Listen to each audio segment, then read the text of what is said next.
இன்றைய தினம் நாம் தியானிக்க இருக்கக்கூடிய புஸ்தகம் தெசலோனிக்கேயர் பட்டணத்திற்கு பவுல் எழுதின 2 நிருபங்கள். அவை நம்ம வேதாகமத்தில் 1 தெசலோனிக்கேயர் என்றும் 2வது கடிதம் 2 தெசலோனிக்கேயர் என்றும் இருக்கிறது.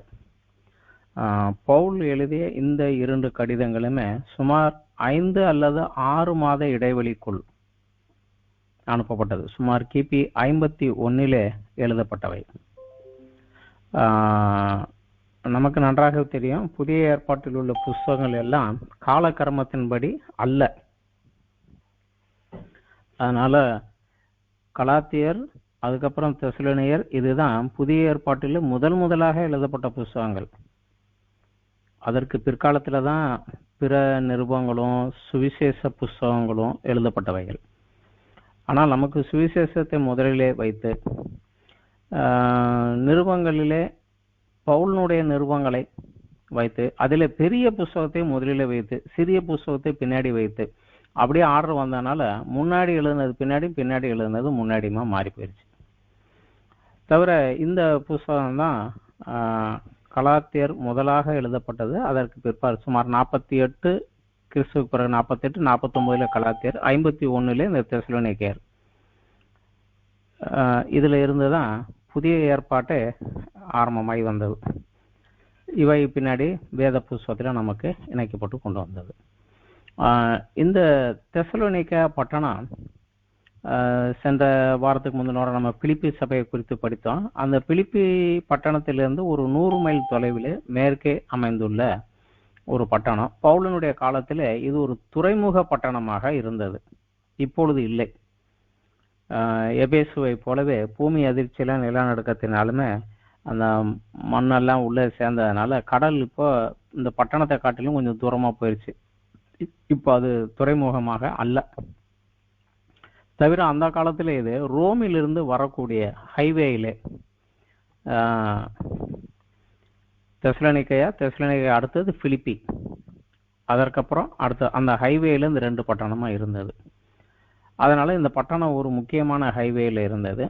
கிறிஸ்துவுக்கு முன் 315ஆம் வருடத்திலே கசாண்டர் என்கிற ஒரு கிரேக்க தளபதி இந்த பட்டணத்தை பெரியதாக எடுத்து கட்டி இதற்கு தன்னுடைய மனைவியும், அவருடைய மனைவி அலெக்சாண்டருடைய ஒன்று விட்ட சகோதரி, அவளை திருமணம் பண்ணியிருந்தார். அவளுடைய பேரான சலோனிகா அப்படிங்கிறதுனால தெசலோனிக்கா அப்படிங்கிற பேரை இந்த பட்டணத்துக்கு சூட்டினார். பிற்காலத்துல கிமு 168 இது ரோமர்கள் ஆளுகையின் கீழே வந்தபோது இந்த மாசதோனியா பிரதேசத்தினுடைய தலைநகராகவும் ஒரு முக்கிய பட்டணமாகவும் கூட இருந்தது. பவுலினுடைய காலத்துல இந்த பட்டணம் ரோமர்களுடைய ஆளுகைக்கு உட்பட்டிருந்தாலும் கூட தன்னுடைய ஆளுநர்களையும் நியாயாதிபதிகளையும் தானே தேர்ந்தெடுத்து கொண்டக்கூடிய சிறப்பு சலுகையுடைய நகரமாக இருந்தது. வேற எந்த பட்டணத்துக்கும் இந்த விசேஷ சலுகை கிடையாது, இதுக்கு மட்டும் இருந்தது. இது வியாபார ஸ்தலமாக இருந்ததுனால இங்க ரோமர்கள், கிரேக்கர்கள், அதிகமாக யூதர்கள், எங்க வியாபாரம் பிசினஸ் நடக்குதோ அங்க யூதர்கள் இருப்பாங்க. யூதர்கள் ஒரு குறிப்பிட்ட அளவு அதிகமாகவே யூதர்கள் அங்க இருந்தாங்கன்னு பார்க்கலாம். மற்றும் பல இனத்து மக்கள் கூடியிருந்த ஒரு மிக்சடு பாப்புலேஷன் தான். பிலிப்பி பட்டணத்தை போலவே ஒரு மிக்சடு பாப்புலேஷன் தான் இது. பவுல் காலத்துல சுமார் ஒரு 2 லட்சம் பேருக்கு மேல அங்க குடியிருந்தாங்க அப்படின்னு சரித்திரத்தை அறியலாம். தவிர இங்கே யூதர்களுடைய ஒரு பெரிய ஜப ஆலயம் இருந்ததையும் நம்ம அப்போஸ்தலர் 11:1 நம்ம 17:1 நம்ம வாசிக்கலாம். யூதருக்கு அங்க ஒரு பட்டணம் ஜபாலயம் இருந்தால் படிக்கலாம். 17 அப்போஸ்தலர் 17:1 அவர்கள் அம்பிபோலி பட்டணத்தையும் அப்போலினியா பட்டணத்தையும் கடந்து தெசலோனிக்கே பட்டணத்துக்கு வந்தார்கள். அங்கே யூதருக்கு ஒரு ஜப ஆலயம் இருந்தது. ஸோ யூதர்கள் அதிகம் இருந்தனால அங்க யூதர்களுக்கு ஜப ஆலயம் இருந்தது. பவுல் தன்னுடைய 2வது மிஷனரி பிரயாணத்தை ஆரம்பிக்கும் போது நமக்கு தெரியும், ஆசியாவில் சுவிசேஷம் அறிவிக்க பரிசுத்தாவை தடை பண்ணதுனால மக்கதோனியாவுக்கு வரும்படியாக தரிசனம் கண்டதுனால பவுலும் சீலாவும் மக்கதோனியாவில் பிலிப்பி பட்டணத்துக்கு சுவிசேஷம் கூறி அநேகரை தேவனுடைய ராஜ்யத்துக்கு வழி நடத்தினாங்க. இது அப்போஸ்தலர் 16வது அத்தியாயத்துல அங்க நடந்த ஊழியம், அங்க நடந்த பிரச்சனைகள் எல்லாமே அங்க இருக்குது. அங்கேயும் ஒரு கலவரம் உண்டு. பவுலும் சீலாவும் சிறையிலே போடப்பட்டு மறுநாள் விடுவிக்கப்பட்ட பின்பு பவுல் பிலிப்பின் அருகில் உள்ள முக்கிய பெரிய நகரமான தெசலோனிக்கா வருகிறார். பிலிப்பை விட்டுட்டு தெசலோனிக்கா வருகிறார். அங்கே வந்த உடனே அங்கே இருக்க யூத ஜெப ஆலயங்களில் போய் சுவிசேஷத்தை அறிவிக்கிறார். இது அப்போஸ்தலர் 17ல 2-3 வசனங்களில நம்ம பார்க்கலாம். பழக்கத்தின்படியே அவர்களிடத்தில் போய் 3 ஓய்வு நாட்களில் வேத வாக்கியங்களின் நியாயங்களை எடுத்து அவளுடனே சம்பாஷித்து, கிறிஸ்து பாடுபடவும் மரித்தொழுந்து எழுந்திருக்கவும் வேண்டியதென்றும் நான் உங்களுக்கு அறிவிக்கிற இந்த இயேசுவே கிறிஸ்து என்றும் காண்பித்து திருஷ்டாந்தப்படுத்தினான்.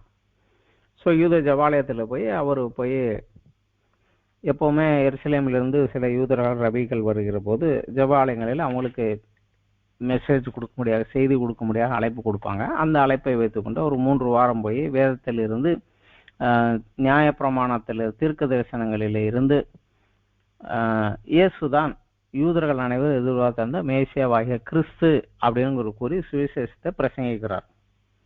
ஆனா அந்த தெசலோனிக்கேயில அநேக ஜனங்கள், ரோமர்கள், கிரேக்கர்கள், மற்றதை சேர்ந்த அநேக ஜனங்கள் இந்த எபிரேயர் உள்ள தேவனாகிய யெகோவா தேவன் மேலே நம்பிக்கையும் விசுவாசம் உடையவர்கள். ஆனால் விருத்த சேதனம் பெற்று யூத மதத்திற்குள்ளாக உள்ள வரல. நியாயப்பிரமாணத்தை கீழ்ப்படிந்து ஒரு யூதனாக மாறி அவங்க வரல, விருத்த சேதன உடன்படிக்கைக்கு உட்படவில்லை.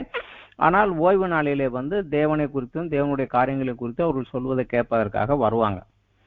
அதுல அநேகர் அங்க வந்திருந்தாங்க. அவர்களை குறித்து அப்போஸ்தலர் 17ல 4வது வசனத்துல நம்ம பார்க்கலாம். அவர்களில் சிலரும் பக்தியுள்ள கிரேக்கரில் திரளான ஜனங்களும் கணம் புரிந்த ஸ்திரீகளில் அநேகரும் விசுவாசித்து. இவர்களெல்லாம் கடவுளை விசுவாசிக்கிறவங்க, கடவுள் மேல் பக்தி சொல்றவங்க. ஆனா இந்த எபிரேய மதத்துக்குள்ள அவங்க வரல. விருத்த சேதனம் பண்ணி நியாயப்பிரமாண உடன்படிக்கை கீழாக நான் வருவேன் என்று வரவில்லை. ஆனால் தேவன் மேல பக்தி உள்ளவங்க தேவனை அறிவதற்காக ஜபாலயங்களுக்கு வந்திருந்து அந்த போதனைகளும் அவர்களையும் கலந்து கொண்டு போறவங்க. இவங்க எல்லாருமே என்ன செஞ்சிட்டாங்க, இந்த பவுலனுடைய செய்தியை கேட்டு இயேசு கிறிஸ்துவை விசுவாசித்து ஏற்றுக்கொண்டாங்க. இப்ப இவர்கள் யாவேக்கு வந்து கிறிஸ்துவின் மூலமாக யாவே தேவனுடைய யெகோவா தேவனுடைய ஆசீர்வாதத்தை பெற்றுக்கொண்டு அவருடைய பிள்ளைகளாக மாறக்கூடிய அதிகாரத்தை பெற்றுக்கொள்கிறாங்க. இது இந்த விருத்த சேதன உடன்படிக்கையை கை கொண்டு தான் நியாயப்பிரமாணத்தின் கீழ்ப்பண்டாத்தான் யெகோவாவினுடைய ஆசீர்வாதம் என்று போதித்து வந்த அந்த ஜபாலயத்திலிருந்து யூதர்களுக்கு இடரலாகவும், அது மாத்திரமல்ல தங்களுக்கு இருந்த கனமும் மரியாதையும், ஜனங்கள் இவ்வளவு நாள் நமக்கு மரியாதையும் கனமும் கொடுத்தவங்க இப்ப அதை பவுலுக்கு கொடுக்க ஆரம்பிச்சிட்டாங்க அப்படின்னா அவங்களுக்கு பொறாமையும் கொண்டு அங்க ஒரு கலவரம் உண்டு. அவங்கள ஊரை விட்டு வெளியே வர்றதுக்கு தகராறு பண்றாங்க.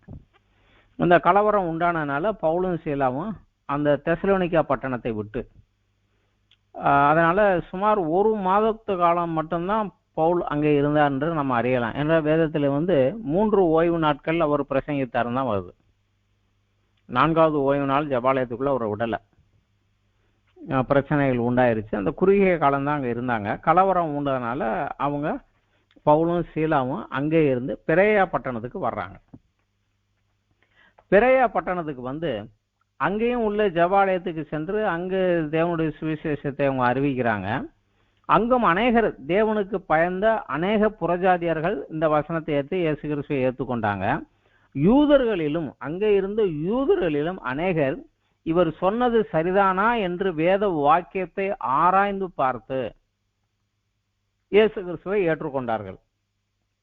இந்த செய்தி தெசலோனிக்கேயாவில் இருக்கிற யூதர்களுக்கு கேட்ட உடனே அவங்க அங்கிருந்து ஒரு பெரிய குரூப் எழும்பி பெரையா வந்து இங்க தகராறு பண்ணி இங்க இருந்தும் பவுல அந்த பட்டணத்தை விட்டு வெளியே வரட்டுறாங்க. அப்ப பவுலும் சீலாவும் என்ன செய்யறாங்க, அங்கிருந்து கிளம்பி அத்தேனே பட்டணத்துக்கு வர்றாரு. அந்த அத்தேனே பட்டணத்துக்கு வந்தபோது பவுலும் என்ன பண்றாரு, சீலாவையும் தீமோத்தேயுவையும் திருப்பி தாம் விட்டு வந்த பட்டணங்களுக்கு அனுப்புகிறார். விசேஷமாக சீலாவை பிலிப்பி பட்டணத்துக்கும் தீமோத்தேயுவை தெசலோனிக்கா பட்டணத்துக்கும் அனுப்புகிறார். இதை நம்ம 1 தெசலோனியர் புஸ்தகத்திலே 3வது அத்தியாயத்துல 1-2 வசனத்துல நம்ம படிச்சோம்னா அங்க அந்த காரியங்கள் இருக்கும். 1 தெசலோனிக்கேயர்ல 3வது அத்தியாயம் 1-2 வசனம். ஆகையால் நாங்கள் இனி பொறுத்திருக்க கூடாமல் அத்தேனே பட்டணத்தில் தனித்து விடப்படுகிறது நன்மை என்று நினைத்து இந்த உபத்திரவங்களினாலே ஒருவனும் அசைக்கப்படாதபடி உங்களை திடப்படுத்தவும் உங்கள் விசுவாசத்தை பற்றி உங்களுக்கு புத்தி சொல்லவும் நம்முடைய சகோதரனும் தேவ ஊழியக்காரனும் கிறிஸ்துவின் சுவிசேஷத்தில் எங்கள் உடன் வேலையாளுமாகிய தீமோத்தேயுவை அனுப்பினோம் அப்படிங்கிறார். தெசலோனிக்கேயர் எழுதின கடிதத்துல பவுல் இதை சொல்கிறார். நாங்க அத்தேனே பட்டணத்துல இருந்து அவரை உங்ககிட்ட அனுப்பினோம் அப்படிங்கிறார். சோ தீமோத்தேயு இப்ப கொரிந்து தெசலோனிக்கா பட்டணத்துக்கு வந்திருக்கிறாரு. சீலா பிலிப்பி பட்டணத்துக்கு போயிருக்கிறாரு. ஏன்னா அங்க கலவரம் உண்டு வந்துட்டாங்கனால அங்க உள்ள, ஏன்னா பவுலை தான் அவங்க முக்கியமாக விரோதித்தாங்க. இவங்களை 2 பேரும் கண்டுக்கல. ஆனா இவங்க இருக்கிற விசுவாசிகளை சிறப்படுத்துவதற்காக அந்த பட்டணத்துக்கு போனாங்க. இப்போ அத்தேனையில தனித்து இருக்கக்கூடிய பவுல் அங்கே தேவனுடைய சுவிசேஷத்தை அங்குள்ள ஞானிகளோடு அவர் சர்ச்சை பண்ணி பேசுகிறார். அவங்க இவர் என்ன சொல்றாரு கேட்போன்னு கேட்கறாங்க. ஆனா அவர் மரித்தோரின் உயிர்த்தெழுதலையும் இயேசு கிறிஸ்து திரும்ப நியாயத்திற்கு வருவார் என்று சொன்னதையும் கேட்டபோது பவுலை கேலி செய்து விட்டு அவங்க போயிட்டாங்க. ஒரு சிறு கூட்டம் மட்டும்தான் விசுவாசித்தாங்க. ஒரு சபையாக உருவாகிற அளவுக்கு ஜாஸ்தி பேர் இல்லை. அதற்கப்புறம் பவுல் அங்கேயும் நேரத்தை வீணாக செலவழிக்க வேண்டாம் என்று அங்கிருந்து கிளம்பி பக்கத்தில் உள்ள கொரிந்து பட்டணத்துக்கு செட்டில் ஆகிறார்.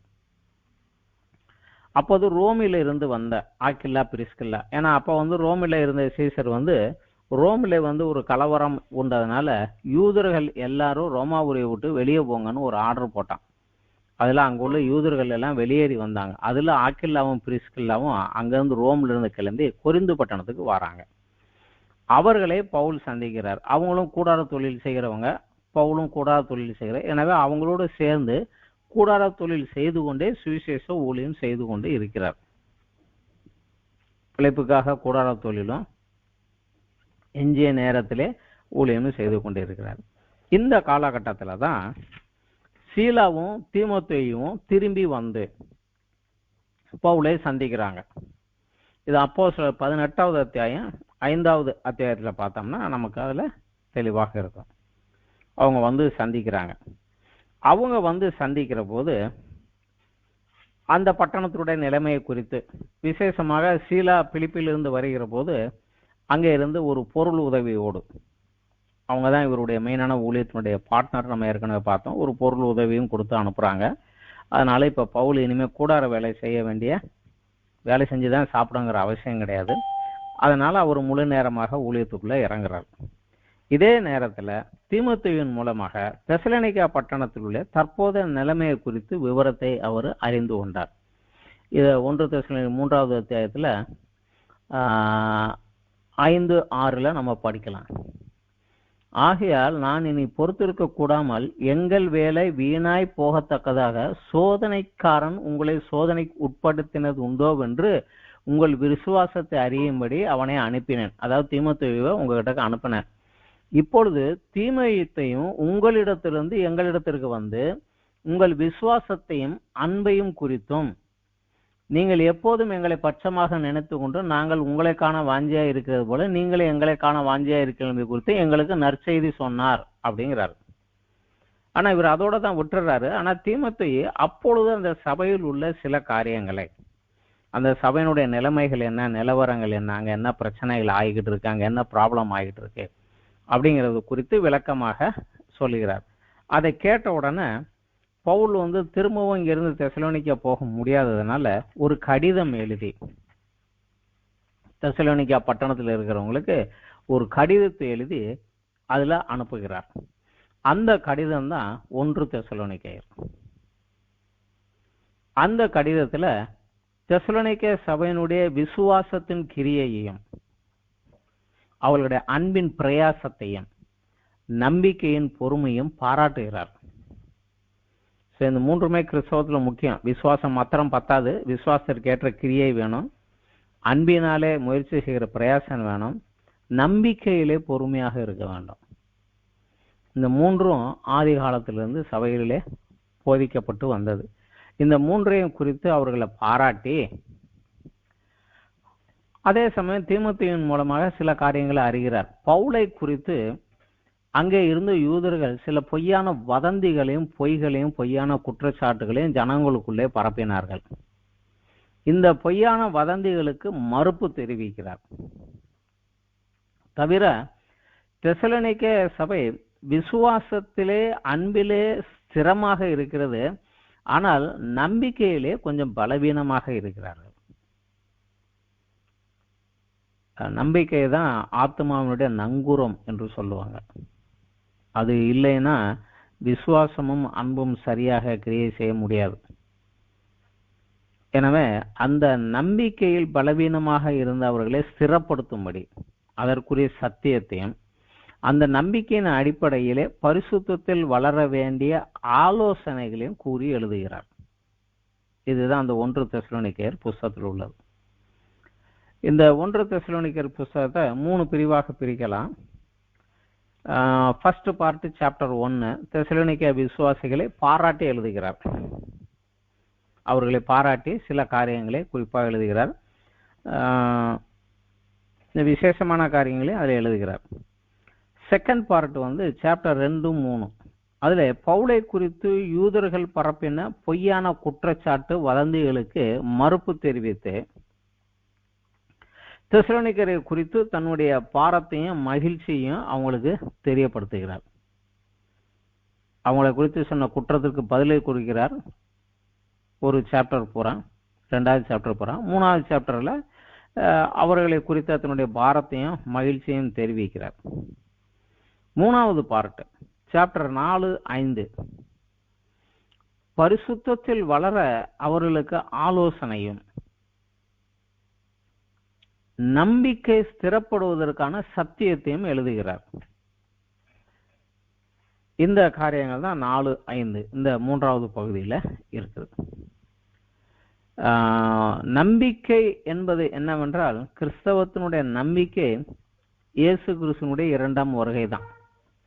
இந்த உலகத்தில் உள்ள எல்லா பிரச்சனைகளுக்கும், எல்லா ப்ராப்ளங்களுக்கும், எல்லா சிக்கல்களுக்கும், பிசாசினுடைய எல்லா காரியங்களுக்கும் முடிவு கட்டி விசுவாசிகளை ஸ்திரப்படுத்தி அவர்கள் கிரியைக்கேற்ற பிரதிபலனை பலனை கொடுக்கக்கூடிய அந்த நாள் கிறிஸ்து வருகையின் போது உண்டு.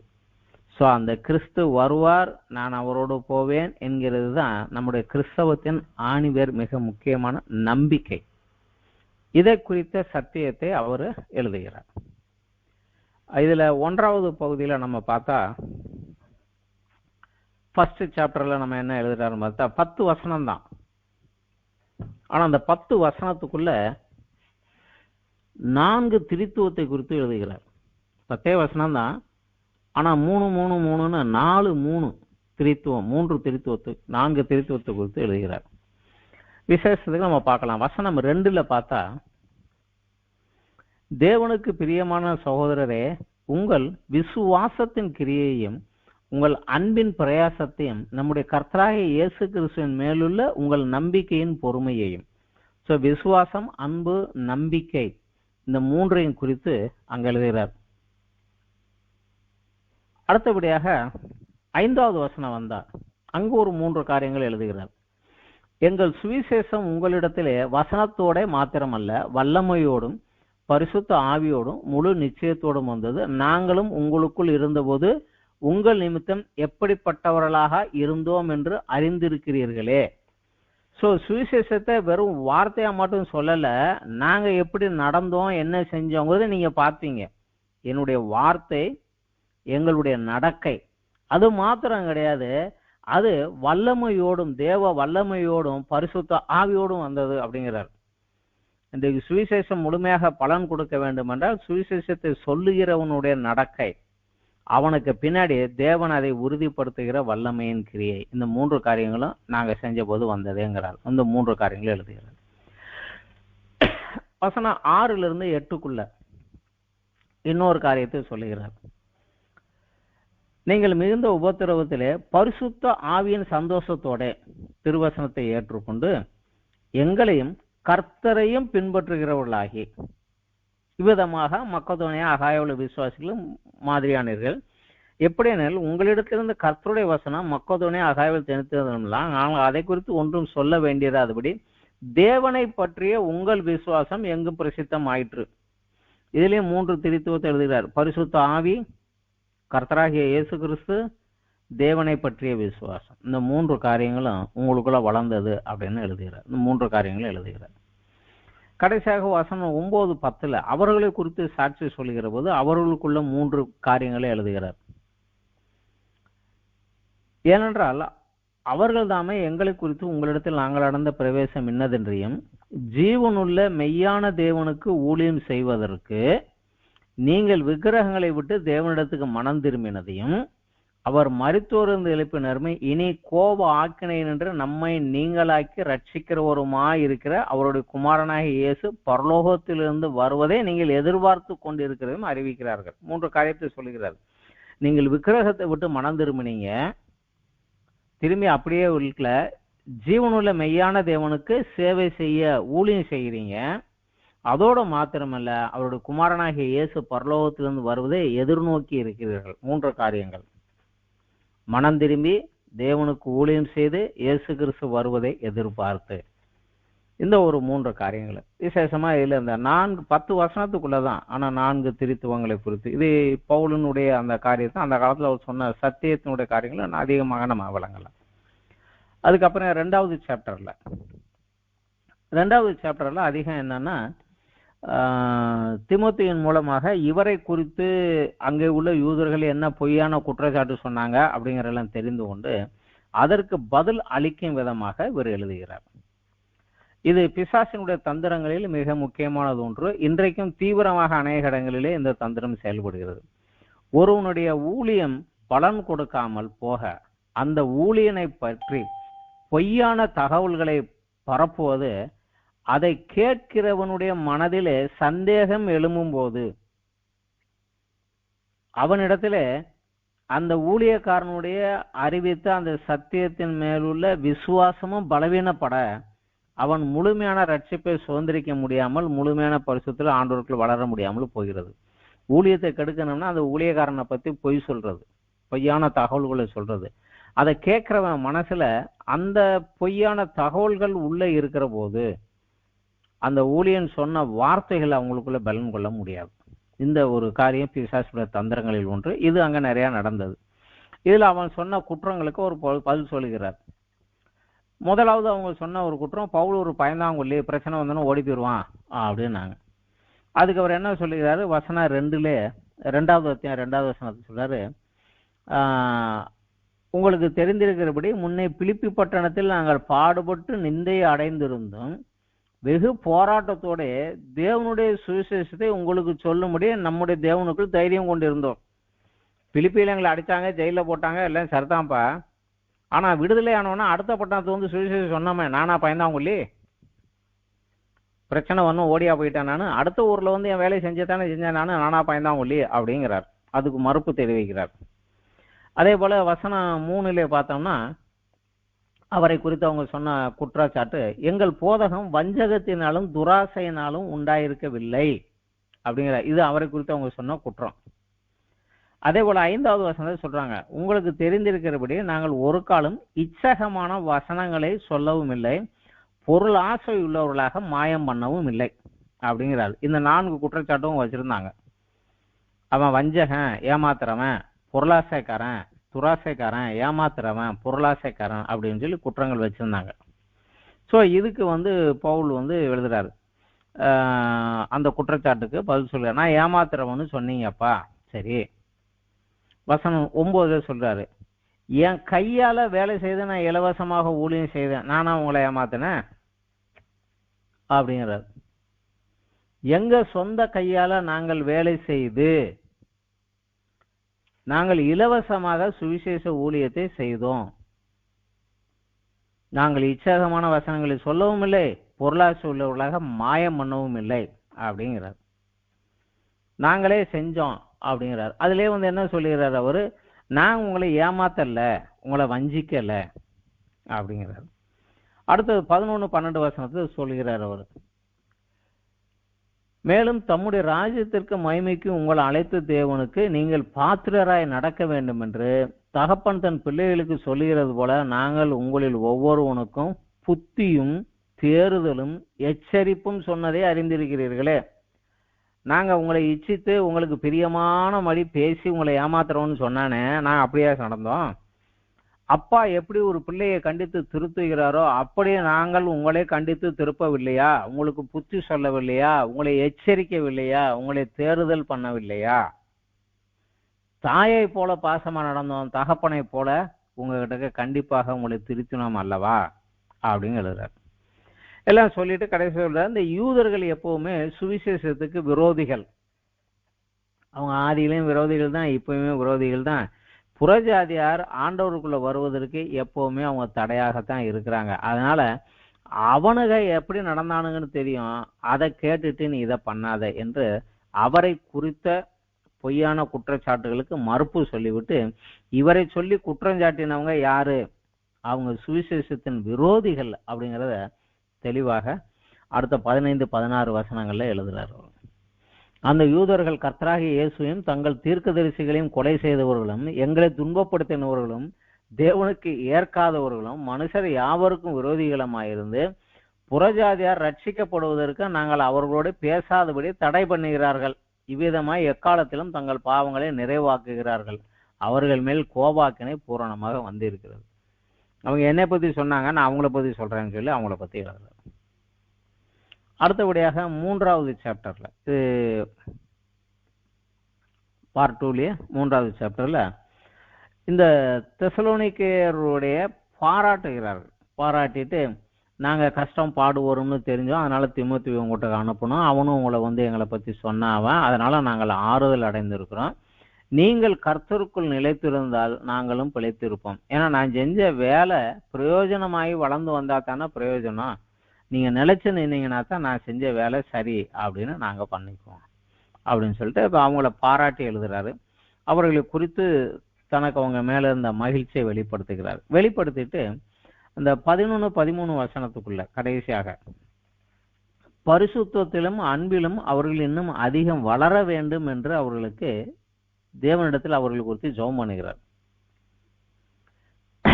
11-13 வசனங்கள். நம்முடைய பிதாவாகிய தேவனும் நம்முடைய கர்த்தராகிய இயேசு கிறிஸ்துவும் உங்களிடத்திற்கு எங்களை நேராக வழிநடத்துவாராக. நாங்கள் உங்களிடத்தில் வைத்திருக்கிற அன்புக்கு ஒப்பாக நீங்களும் ஒருவரிடத்தில் ஒருவர் வைக்கும் அன்பிலும் மற்ற எல்லா மனுஷரிடத்தில் வைக்கும் அன்பிலும் கர்த்தர் உங்களை பெருகவும் நிலைத்தோங்கவும் செய்து இவ்விதமாய் நம்முடைய கர்த்தராகிய இயேசு கிறிஸ்து தம்முடைய பரிசுத்தவான்கள் அனைவரோடும் கூட வரும்போது நீங்கள் நம்முடைய பிதாவாகிய தேவனுக்கு முன்பாக பிழையற்ற பரிசுத்தம் உள்ளவர்களாய் இருக்கும்படி உங்கள் இருதயங்களை ஸ்திரப்படுத்துவாராக. சோ நீங்க அன்பில என்ன வளருங்க, பரிசுத்தத்துல என்ன வளருங்க, அதற்காக நான் தேவனை நோக்கி உங்களுக்காக ஜெபிக்கிறேன் அப்படின்னு ஜெபம் பண்ணுகிறார். இப்போ வசனம் அத்தியாயம் 4 3வது பகுதி. இந்த 3வது பகுதியில தெசலோனிக்கே பட்டணத்தை குறித்து தீமோத்தேயு சொன்ன அந்த காரியத்திலிருந்தும் அவர்களுடைய கலாச்சார பின்னணியிலிருந்து அவர்களிடத்தில் அந்த 2 குறைபாடுகளை, முக்கியமான 2 குறைபாடுகளை அதிகமாக ஜாஸ்தி சொல்லல, 2 காரியங்களை மாத்திரம் கண்டித்து எழுதுகிறார். இந்த 2 காரியத்துல நீங்க கொஞ்சம் ஜாக்கிரதையாக இருங்க, விசேஷமாக இந்த 2 காரியத்தை ஜாக்கிரதையா இருங்கிறார். அதுல 4வது அத்தியாயம் 1-8வது வசனம் வரைக்கும் ஒரே காரியத்தை எழுதுகிறார். அந்த ஒரே காரியம் என்ன அப்படின்னா 3வது வசனம், நீங்கள் பரிசுத்தம் உள்ளவர்களாக வேண்டும் என்பதே தேவனுடைய சித்தமாயிருக்கிறது. அந்தபடி நீங்கள் வேசி மார்க்கத்திற்கு விலகி இருந்து தேவனை அறிய அஞ்ஞானிகளைப் போல மோக இச்சைக்கு உட்படாமல் உங்களில் அவனவன் தன் தன் சரீர பாண்டத்தை பரிசுத்தமாயும் கனமாயும் ஆண்டு கொள்ளும்படி அறிந்து. சோ இதுல அந்த பெண்கள் விஷயத்துல இவங்களுக்குள்ள இருக்கக்கூடிய ஒரு குறைபாடை எழுதுகிறாரு. நீங்க மோக இச்சைக்கு உட்படாம இருந்து வேசி மார்க்கத்தை விட்டு விலகி சரீரத்தை பரிசுத்தமாக கனமாக ஆண்டு கொள்ளுங்கள் என்று சொல்ல. அதுக்கு காரணம் என்ன அப்படின்னா, இன்றைக்கு நம்ம இதை வாசிக்கிறோம். ஆனா அன்றைய தெசலோனிக்காவிலே பவுல் இருந்த காலத்துல அவங்க கலாச்சாரத்தின்படி விபச்சாரமும் வேசித்தனமும் வந்து ஒரு குற்றமோ ஒரு பாவமோ அல்ல. அது ஒரு தவறு என்றோ ஒரு பாவம் என்றோ சொல்ல முடியாது. அது அவங்களுடைய கலாச்சாரத்திலே ஊறியிருந்தது. இதை அந்த தெசலோனிக்காவில் உள்ள ஒரு அறிஞர்களில் ஒருவர் சொன்ன ஒரு வார்த்தை, அதுல இருந்து நம்ம ஓரளவுக்கு நம்ம தெரிஞ்சுக்கலாம். அந்த காலத்துல சொன்ன ஒரு வார்த்தை, வேசிகளை நாங்கள் எங்கள் சந்தோஷத்திற்காகவும் வேலைக்காரிகளை வீட்டு வேலைகளை செய்வதற்காகவும் மனைவிகளை பிள்ளை பெறுவதற்கும் வீட்டை காக்கவும் பயன்படுத்துகிறோம் என்றார். ஸோ பெண்களை குறித்த அந்த காலத்தில் இருந்த ஆண்களுடைய கண்ணோக்கம் எப்படி இருந்ததுக்கும் அப்படிங்கிறது வந்து இதுல இருந்து நம்ம ஓரளவு தெரிஞ்சுக்கலாம். ஸோ ஒரு ஹோட்டல்ல போய் பிரியாணி சாப்பிடணும், ஒரு விசேஷமா சாப்பிடணுங்கிறத நம்ம தப்புன்னு எடுத்துக்கிறது இல்லை. அதே போல வேசி இடத்துல போவதும் ஒரு என்ஜாய்க்காக போறது, அதை தப்புன்னு நம்ம எடுக்கிறது இல்லை. ஒரு சினிமா பார்க்கறது போல இது போறது தப்பு கிடையாது அப்படிங்கிற மாதிரி அந்த காலத்துல அவங்களுக்குள்ள ஒரு பழக்கம் இருந்தது. பெண்கள் வீட்டுல இருக்கிறாங்கன்னா வேலைக்காரங்கள் வீட்டு வேலையெல்லாம் செய்யணும். அதுதான் அவங்கள ஒரு அடிமையை போல ஒரு மனிதனாக அவங்க மதிக்கல. அது மாத்திரம் இல்ல, அவங்க சொந்த மனைவிகளையே எனக்கு பிள்ளை பெத்து கொடுக்கணும், நான் வெளியே போயிருக்கிற வீட்டை பத்திரமா காத்துக்கணும், இதுக்காக அப்படிங்கிற ஒரு கண்டிஷன்ல தான் இருந்தது. உதாரணத்துக்கு சொல்ல போனவென்றால் 1ஆம் நூற்றாண்டில இருந்து கிறிஸ்தவம் தான் முதலாக ஒரு மனிதனுக்கு ஒரு மனைவி என்பதை உலகத்திலேயே முதலாக போதித்தது. இன்று வரை போதித்து வருவது கிறிஸ்தவம் மட்டுமே. அதனால இந்த ஒரு காரியத்துல நீங்க கொஞ்சம் ஜாக்கிரதையா இருங்க அப்படிங்கிறார். வசனம் 7-8 சொல்லுகிறார் அவரு, தேவன் நம்மை அசுத்தத்திற்கு அல்ல பரிசுத்தத்திற்கு அழைத்திருக்கிறார். ஆகையால் அசட்டை பண்ணுகிறவன் மனுஷரை அல்ல, தமது பரிசுத்த ஆவியை நமக்கு தந்தரில் தேவனையே அசட்டை பண்ணுகிறான் அப்படிங்கிறார்.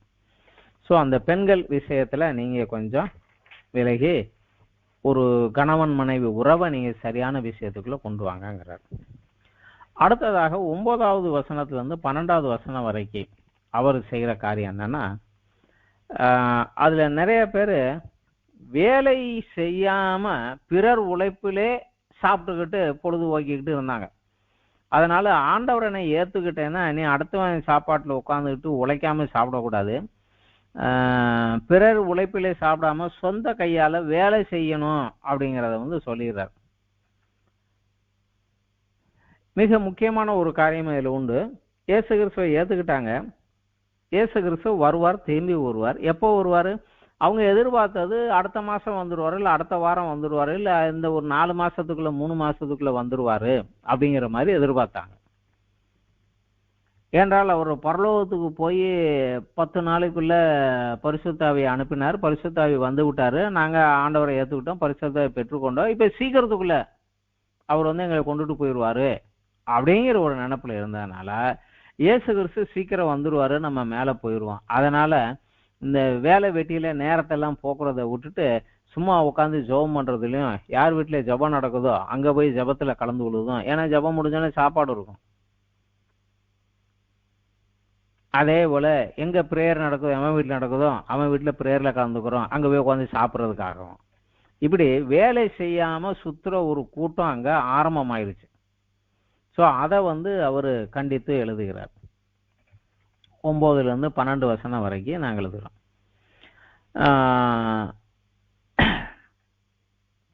12வது வசனத்திலே பார்க்கலாம், நாங்கள் உங்களுக்கு கட்டளையிட்டபடியே அமைதியுள்ளவர்களாய் இருக்கும்படி நாடவும், உங்கள் சொந்த அலுவல்களை பார்க்கவும், உங்கள் சொந்த கைகளினாலே வேலை செய்ய வேண்டும் என்று உங்களுக்கு புத்தி சொல்லுகிறோம்.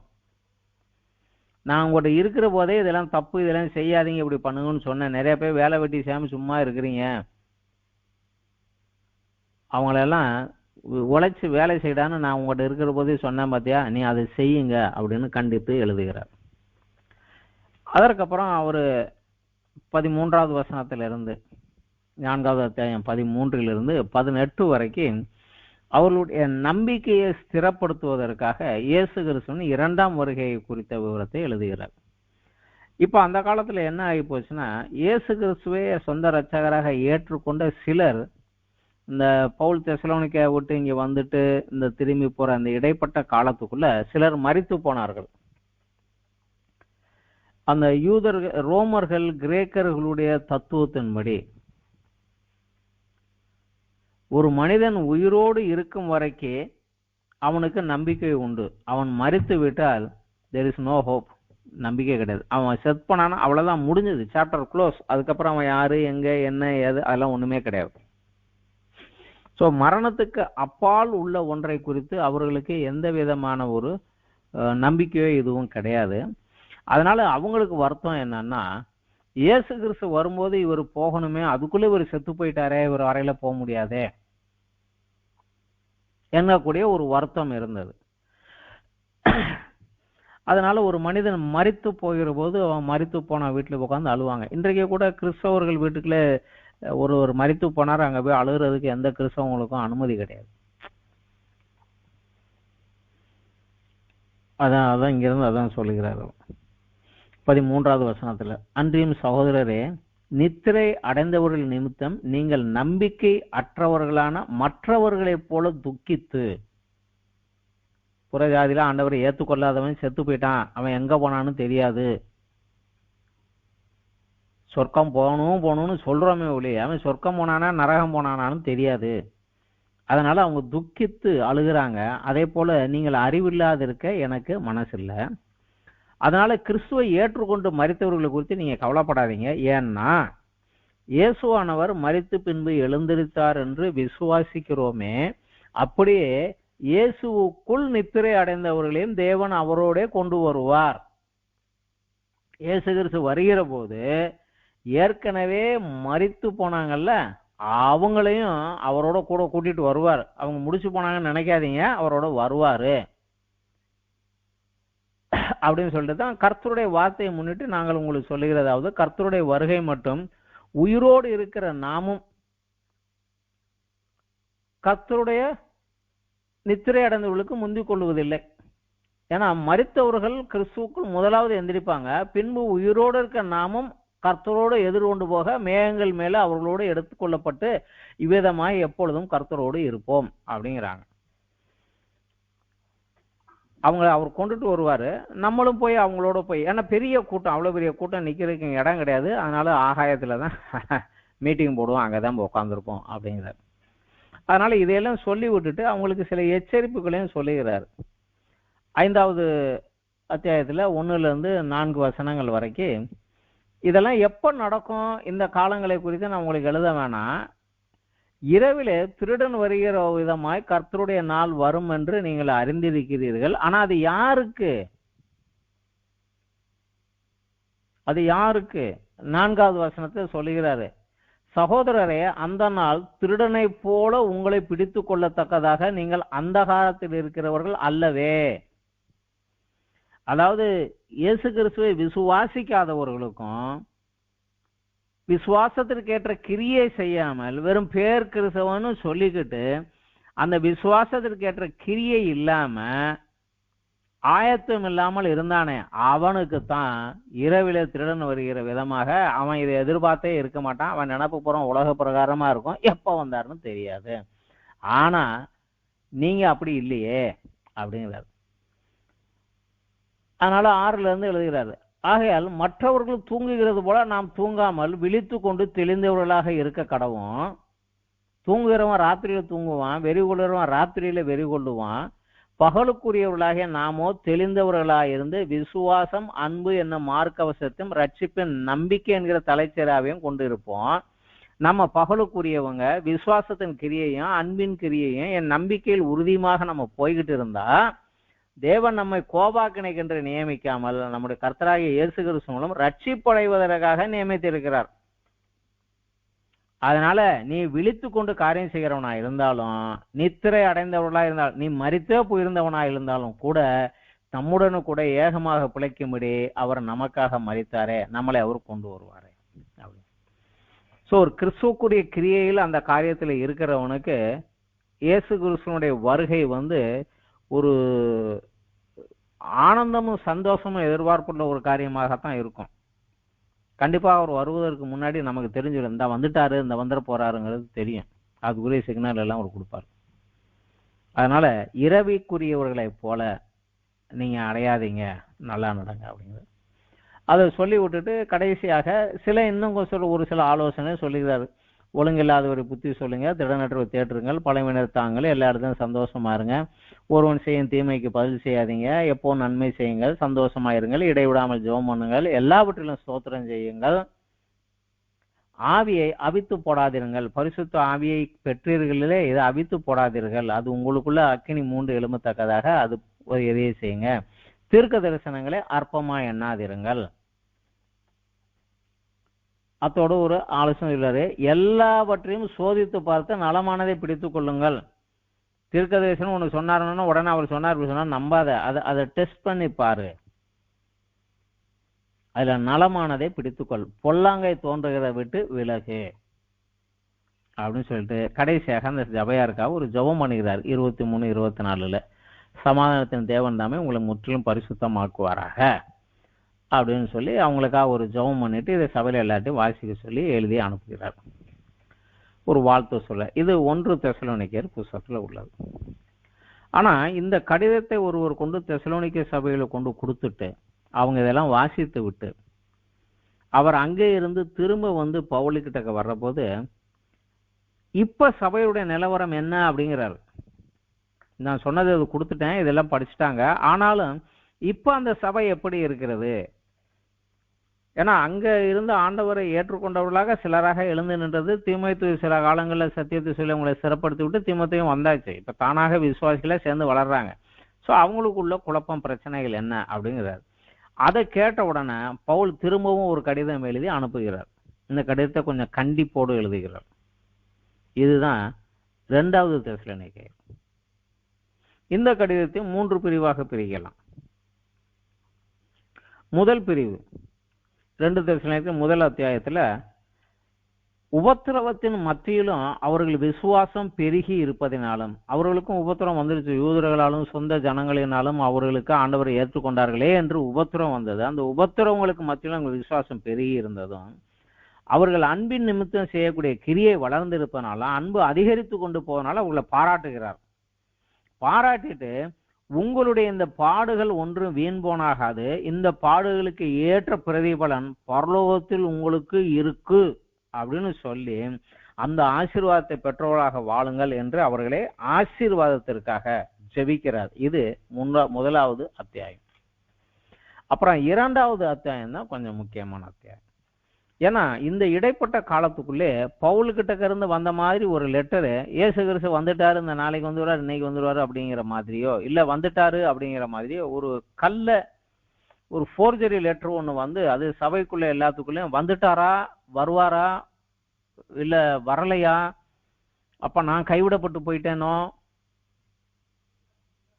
இல்ல இப்ப வந்துருவாரோ அப்படிங்கிற ஒரு பிக்சடு இல்லாம ஒரு குழப்பத்துக்குள்ள போனதுனால அவங்க தடுமாறி போனதுனால அந்த கள்ள உபதேசத்தை மறுதளித்து இயேசு கிறிஸ்து வருவதற்கு முன் நடக்க வேண்டிய சில நிகழ்ச்சிகளை மீண்டும் ஞாபகப்படுத்துகிறார். இவர் சொல்கிறார், நான் ஏற்கனவே உங்களிடத்துல இருந்த போது இவைகளை சொன்னது உங்களுக்கு ஞாபகம் இல்லையா அப்படிங்கிறார். 2வது 5வது வசனத்துல நான் உங்களிடத்துல இருந்த போது இவைகளை சொன்னது உங்களுக்கு ஞாபகம் இல்லையா அப்படிங்கிறார்.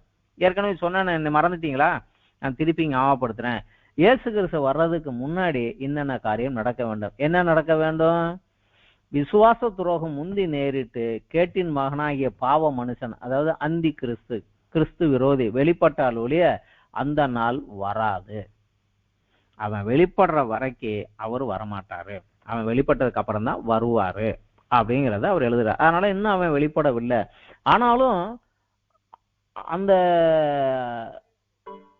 ஆத்மா கிரியை செய்து ஜாக்கிரதையா இருங்க அப்படின்னு எச்சரிப்பு சொல்லுகிறார். அவனுடைய வருகையின் போது நடைபெறக்கூடிய வஞ்சகத்தோடு வஞ்சிக்கிற ஒரு தன்மையோடு ஏமாற்றுகிற தன்மையோடு அவனுடைய கிரியை வெளிப்படும். அதுக்கு விலகி காத்து கொள்ளுங்கள் அப்படின்னு ஆலோசனை சொல்லுகிறார். 9வது வசனம், அந்த அக்கிரமக்காரனுடைய வருகை சாத்தானுடைய செயலின்படி சகல வல்லமையோடும் அடையாளங்களோடும் பொய்யான அற்புதங்களோடும் இருக்கும். கெட்டு போகிறவர்களுக்குள்ளே அநீதியினால் உண்டாகும் சகல வஞ்சகத்தோடும் இருக்கும். வஞ்சிக்கிற ஆவிகள் தான் அந்த கடைசி காலத்துல அதிகமாக காரியங்கள் செய்யும். தப்பான பொய்யான ஒரு தகவல்களை கள்ள உபதேசங்களை கொடுத்து அவர்கள் நம்பிக்கையை திசை திருப்பி அவர்களே வஞ்சிக்கும், ஜாக்கிரதையா இருங்கிறார். அது மாத்திரமல்ல, இன்னொரு முக்கியமான பாயிண்டும் சொல்லுகிறார். ரட்சிக்கப்படத்தக்கதாக சத்தியத்தின் மேல் உள்ள அன்பை அவர்கள் அங்கீகரியாமல் போனபடியால் அப்படி நடக்கும். இயேசு கிறிஸ்து எனக்காக உயிர் விட்டாரே, அவருக்காக நான் என்ன செய்ய வேண்டும் என்று அவரை அன்பினாலே நேசித்து அந்த அன்பின் நிமித்தம் செய்யாம அவர்கிட்ட இருந்ததை இலவசமா வாங்கி கொண்டு இன்னும் அவரை எனக்காக பயன்படுத்தணும் கூடிய அந்த அன்பை அவர்கள் அங்கீகரியாமல் போனதுனால அப்படி நடக்கும். ஆகையால் சத்தியத்தை விசுவாசியாமல் அநீதியில் பிரியப்படுகிற யாவரும் ஆக்கினைக்குள்ளாக்கும்படி அவர்கள் பொய்யை விசுவாசிக்கத்தக்கதாக கொடிய வஞ்சகத்தை தேவன் அவர்களுக்குள்ளே அனுப்புவார். நீங்க சத்தியத்தை விசுவாசி அதுபடி நடக்கிறீங்களா? சத்தியத்திலிருந்து லாபத்தை மட்டும் எடுத்துக்கிட்டும் ஆசீர்வாதத்தை மட்டும் பெற்றுக்கொள்ள வேண்டும், அவருக்கு ஏற்ற கிரியை செய்யாம அதை சுய லாபத்துக்காக பயன்படுத்த பாக்குறீங்களா? அப்படி இருந்தீங்கன்னா நீங்களும் பொய்யை விசுவாசித்து கெட்டு போகத்தக்கதாக அந்த வஞ்சகம் உங்களுக்குள் கிரியை செய்கிற போது தேவன் அதை தடை செய்யாம ஒதுங்கி நினைக்குவார். அதுதான் தேவனே அவர்களுக்குள்ளே அனுப்புவார் அப்படிங்கிறார். சோ இப்படி மோசமாக வஞ்சிக்கிற ஆவிகள், தப்பான உபதேசத்தினால வஞ்சிக்கிற ஆவிகள் இருக்கிறதுனால நீங்க ஆவியினாலே பரிசுத்தமாக்கப்படுகிறதுனாலும் சத்தியத்தை விசுவாசிக்கிறதுனாலும் ரட்சிப்படைமுடிக்கு ஆதி முதல் தேவன் உங்களை தெரிந்து கொண்டபடியால் நீங்க அதில் ஜாக்கிரதையாயிருங்க அப்படின்னு சொல்லி அவங்களுக்கு ஆலோசனை சொல்லுகிறார்.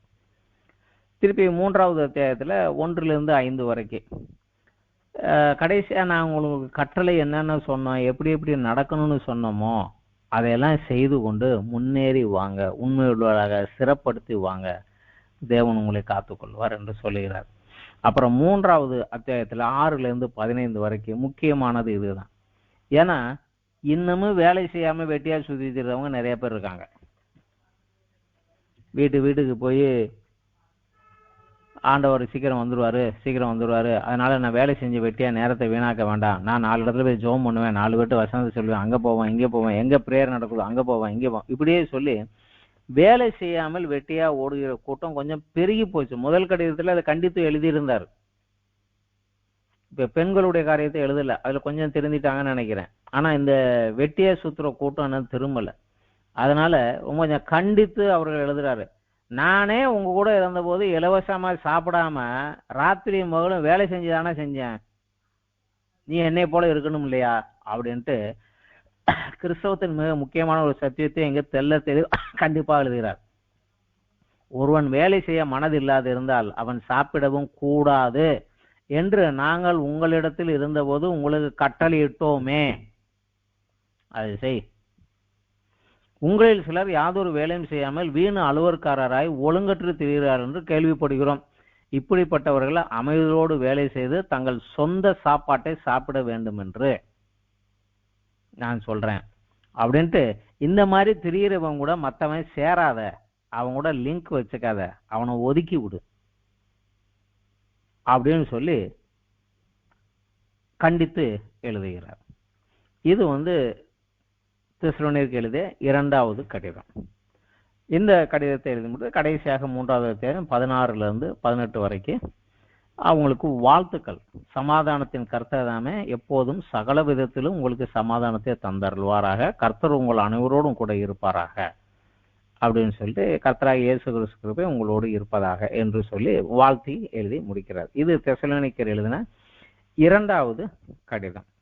அந்த முதல் கடிதத்துக்கும், ஏனென்றால் கொஞ்ச காலம்தான் இவங்க நின்னாங்க, அதுக்குள்ள சத்தியத்தை சொல்லி முடிச்சுட்டு போயிட்டாங்க. இன்றைக்கு நம்ம கையில இருக்கிறது போல புதிய ஏற்பாடு அந்த காலத்துல அவங்க கையில கிடையாது, பழைய ஏற்பாடு புஸ்தகமும் கிடையாது. இவர்கள் ரோமர்களும் கிரேக்கர்களும் வேத புஸ்தகம் என்று ஒன்றும் கிடையாது. இவங்க சொன்னதை கேட்டு சபையாக எழுமின்று தேவனை ஆராதித்து துதித்து கிறிஸ்துவுக்கு பிரியமானபடி வாழ்வோம் என்று வாழ முயற்சி செய்தவங்க. அதனால இவர்களுக்குள்ள இந்த தவறுகளை அவர் கண்டித்து எழுதியிருந்தார். இன்றைக்கு அதை தேவன் நமக்கு வேதத்தின் சகல மகத்துவங்களையும் எழுதி கையில கொடுத்தோம் தப்பு பண்ணுகிற நம்மை அப்ப எவ்வளவாக கண்டிப்போடு திருத்துவார். இந்த ஒரு கண்டிப்போடு நம்ம கொடுக்கிறார். இதை வாசிப்போம். இதுல அவங்க செய்த தவறுகளுக்குள் படாதபடி நம்மை திருத்துவதற்காக இன்றைக்கும் தேவன் இதை உபயோகப்படுத்துகிறார். ஸோ இதுதான் உண்மையிலே கலாத்தியர் தான் முதலில் எழுதப்பட்ட கிபி 48-49 எழுதினது. இது 51வது வருடத்தில் எழுதப்பட்டது. சுவிசேஷ புஸ்தகங்கள் பிற நிறுவனங்கள் எல்லாம் இதுக்கு பின்னாடி வந்தது தான். ஸோ பவுலுக்கு அன்றைக்கு தெரியாது நான் தேவனுடைய வேத புஸ்தகத்தின் ஒரு பகுதியை நான் எழுதி கொண்டிருக்கிறேன் என்று அவருக்கும் தெரியாது. ஆனால் தேவன் என்று அதை எடுத்து நமக்கு உபயோகப்படுத்தியிருக்கார். அதற்காக தேவனுக்கு நம்ம நன்றி சொல்லுவோம். அது மாத்திரமல்ல, இதில் உள்ளதை புரிந்து கொண்டு அதற்கேற்ற நடக்க நம்மை ஒப்பு கொடுப்போம். அந்த ஒன்றும் இல்லாத அவங்க செஞ்சதுக்கு அப்படி இருந்ததுன்றா இன்றைக்கு முழு வேதாகமத்தையும் கையில் வைத்து கொண்டு நம்ம அப்படி சரியாக நடக்கலைன்னா எவனிடத்துல அதிகம் கொடுக்கப்பட்டதோ அவனிடத்துல அதிகம் கேட்கப்படும். அந்த சத்தியத்தின்படி நம்ம கொஞ்சம் ஜாக்கிரதையாக இருக்க வேண்டும். அவ்வளவுதான். இத்தோடு இன்றைய தினத்தினுடைய இந்த வேத பாடம் தெசலோனிக்கர் புஸ்தகத்தினுடைய பின்னணியும் விளக்கமும் முடிந்தது.